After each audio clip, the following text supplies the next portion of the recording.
Hello, नमस्कार, आदाब और सलाम। मैं हूं असद मिर्ज़ा, हाज़िर हूं आपके पसंदीदा प्रोग्राम विश्व दर्पण के साथ। आज के प्रोग्राम में हम बात करेंगे अफ़्रीका के मुल्क सोमालिया की, जहां पर कि गुज़िश्ता जुमे यानी 19 अगस्त को अल-शबाब के दहशतगर्दों ने वहां के एक होटल पर कब्ज़ा कर लिया और उसके बाद मुल्क की सिक्योरिटी फोर्सेस और पुलिस के दरमियान होने वाली गोलाबारी में तकरीबन 20 लोग हलाक होने की खबरें अभी तक मौसूल हुई हैं। और साथ ही साथ पुलिस का ये दावा भी है कि उसने तकरीबन 11 अल-शबाब के दहशतगर्दों को भी ख़त्म कर दिया है। हम आपको इस खबर की तफसील बताएंगे और साथ ही साथ ये बताएंगे कि अल-शबाब का अल-कायदा से क्या ताल्लुक़ है और किस तरीके से अल-शबाब अफ्रीका में दहशतगर्दी को पनपा रही है। साथ ही साथ अल-कायदा अपने जो स्फीयर ऑफ इन्फ्लुएंस है, यानी कि अपने असर व रसूख का जो हल्का है, उसको अफ्रीका में किस तरीके से बढ़ा रही है। लेकिन उस पर आने से पहले हम आपसे गुजारिश करेंगे कि अगर आपने अभी तक हमारा चैनल सब्सक्राइब नहीं किया है तो उसे फ़ौरन सब्सक्राइब करें और साथ ही बेल का बटन दबाना ना भूलें, ताकि जैसे ही हमारे वीडियोस यूट्यूब और फेसबुक पर अपलोड हों वो फ़ौरन आपके इनबॉक्स तक पहुंच सकें।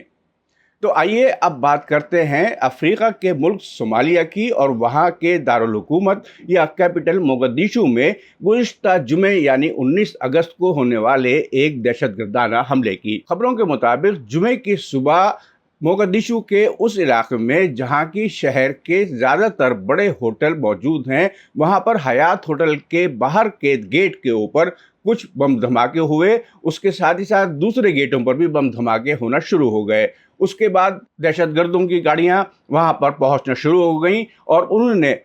होटल के सिक्योरिटी अमले के ऊपर गोलाबारी शुरू कर दी और होटल के लॉबी में दाखिल होने के बाद उन्होंने वहां पर मौजूद सारे सिविलियंस को यरगमाल बना लिया या किडनैप कर लिया। उसके बाद इन दहशतगर्दों में और पुलिस के कारकुनान के दरमियान होने वाली झड़पों में तकरीबन 20 लोग हलाक हुए हैं, जिसमें से कि हुकूमत का कहना है कि 11 दहशतगर्द भी शामिल हैं।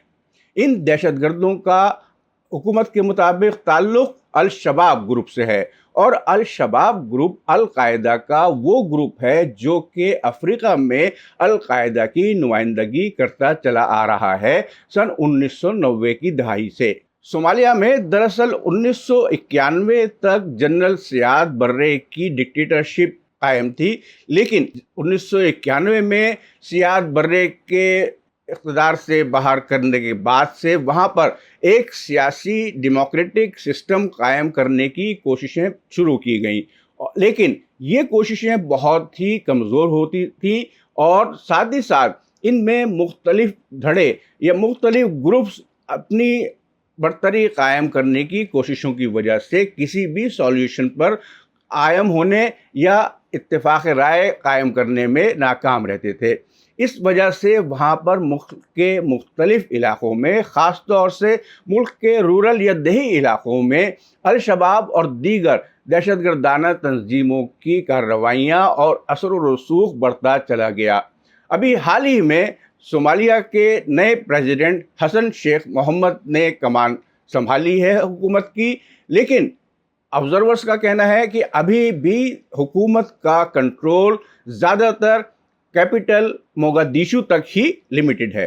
शहर के अलावा मुल्क के दीगर हिस्सों में और ख़ास तौर से साउथ या जनूब सोमालिया या मशरिक़ सोमालिया और सेंट्रल सोमालिया में जो है वो अभी भी अल-शबाब और उससे एफिलिएटेड या उससे ताल्लुक़ रखने वाले दहशतगर्द तंजीमों का असर व रसूख इतना है कि वो वहाँ पर एक पैरेलल एडमिनिस्ट्रेशन या गवर्नमेंट चलाते हैं और उनके जो रेवेन्यूज़ हैं, यानी कि जो टैक्स आवाम से वहाँ पर जमा करते हैं, वो हुकूमत के टोटल बजट से भी ज़्यादा हैं। तो इससे आप एक अंदाज़ा लगा सकते हैं कि अल-शबाब सोमालिया में कितना बाअसर है, किस तरीके से काम कर रहा है और इसके पीछे अल-कायदा की क्या हिकमत अमली है। अल-शबाब सिर्फ सोमालिया में ही एक्टिव नहीं है, बल्कि वो करीब के मुल्क इथियोपिया में भी वक्तन फ़वक्तन कभी कभी इनकर्जन्स या अपनी फ़ौजें भेजकर वहाँ पर लड़ाई करता चला आया है। दरअसल सन 1990 से 1996 तक लेकर अल शबाब इथियोपिया में अल इत्तेहाद अल इस्लामिया के नाम से जाना जाता था, लेकिन 1996 में अल शबाब अमल में आया और अल इत्तेहाद अल इस्लामिया की जगह उसने ले ली और उसके बाद से वो इथियोपिया में एक नेशनलिस्ट हुकूमत या अपने ऐसी हुकूमत जिसमें कि दहशतगर्द तंजीमें ज़्यादातर शामिल हों, उन हुकूमत को इथियोपिया में कायम करने की कोशिश करता रहा है। और सोमालिया में मौजूद अल शबाब के जो अंसर हैं वो इथियोपिया के मुख्तलिफ धड़ों, जिनमें से कि ख़ास तौर पर ओरोमो नेशनलिस्ट आर्मी यानी कि ओरोमो ग्रुप जो है वो सबसे ज़्यादा ताकतवर ग्रुप है, उसके साथ राब्ते में रहने के लिए वक्तन फ़वक्तन सोमालिया से अल शबाब के दहशतगर्द इथियोपिया में जाकर वहाँ के शहरियों पर हमला करते चले आए हैं। लेकिन हाल ही में इस पूरे बैकग्राउंड में एक नया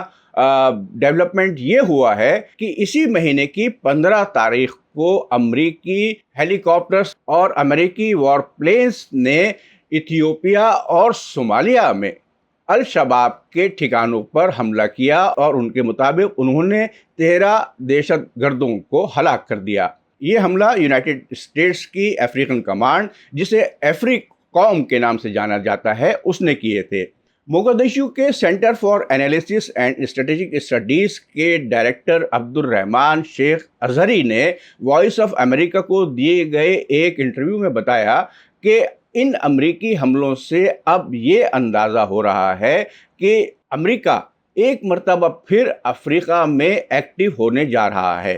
दरअसल अमेरिका के साबिक सदर डोनाल्ड ट्रंप ने अफ्रीका से अमेरिकन फोर्सेस को वापस बुला लिया था और अफ्रीकॉम में अफ्रीकन मुल्कों के ही फौजी शामिल कर दिए गए थे। लेकिन सदर जो बाइडन के नए अमेरिकी सदर बनने के बाद से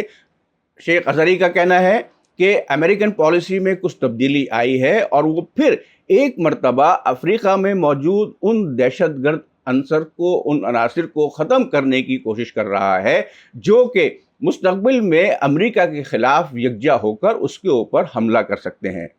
लेकिन सबसे बड़ी सोचने की बात यहाँ पर यह है कि गुज़िश्ता साल अगस्त में जब अमेरिका ने अफ़गानिस्तान से अपनी फ़ौजें वापस बुला ली थीं, तो उस वक्त अमेरिका ने कहा था कि इस वक्त अफ़गानिस्तान में